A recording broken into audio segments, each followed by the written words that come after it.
पश्चिम Asia में cease fire अब कभी भी टूट सकता है क्योंकि इस्लामाबाद में अमेरिका और ईरान के बीच जो वार्ता हो रही थी वो फेल हो गई है।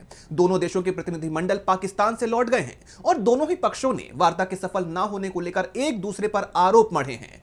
अमेरिका का कहना है कि ईरान ने शर्तें नहीं मानी, तो ईरान का आरोप है कि अमेरिका की मांगें अव्यावहारिक थीं, जिसके बाद पश्चिम एशिया में दोबारा जंग छिड़ने की आशंका जताई जा रही है। देखिए ये रिपोर्ट। पश्चिम एशिया में फिलहाल जो शांति दिखाई दे रही है वो ज्यादा देर बरकरार नहीं रहने वाली।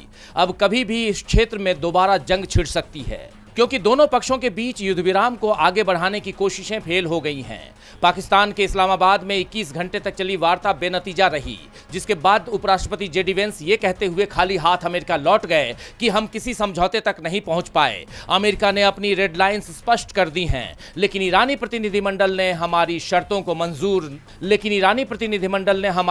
मंजूर नहीं करने का विकल्प चुना है। वहीं ईरानी प्रतिनिधिमंडल का आरोप है कि अमेरिका इस वार्ता को लेकर गंभीर ही नहीं था। ईरानी संसद के स्पीकर मोहम्मद बागेर गालिबाफ, जो ईरानी डेलीगेशन का नेतृत्व कर रहे थे, उनका कहना है कि अमेरिका ईरान का भरोसा जीतने में नाकाम रहा। उन्होंने सोशल मीडिया प्लेटफॉर्म एक्स पर लिखा कि बातचीत के पहले मैंने इस बात पर जोर दिया था कि हमारे पास जरूरी अच्छी नीयत और इच्छा शक्ति है, लेकिन पिछले 2 युद्धों के अनुभवों की वजह से हमें विरोधी पक्ष पर कोई भरोसा नहीं है। ईरानी डेलीगेशन में मेरे साथियों मिनाब 168 ने भविष्य के सोच की पहल की, लेकिन विरोधी पक्ष आखिरकार बातचीत के इस दौर में ईरानी डेलीगेशन का भरोसा जीतने में नाकाम रहा।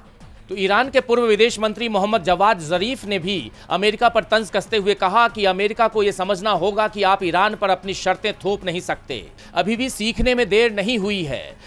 दरअसल ये बातचीत प्रमुख रूप से 3 मुद्दों को लेकर अटक गई है, जिनमें पहला ईरान का यूरेनियम संवर्धन और परमाणु कार्यक्रम, दूसरा हॉर्मुज जलरमरू मध्य में 28 फरवरी से पहले की तरह शिपिंग, और तीसरा लेबनान में हिजबुल्लाह के खिलाफ इजराइल का सैन्य अभियान शामिल है। लेकिन अब जब ये बातचीत सफल नहीं रही तो अमेरिकी राष्ट्रपति डोनाल्ड ट्रंप ने ईरान के खिलाफ नौसैनिक नाकेबंदी का संकेत दिया है।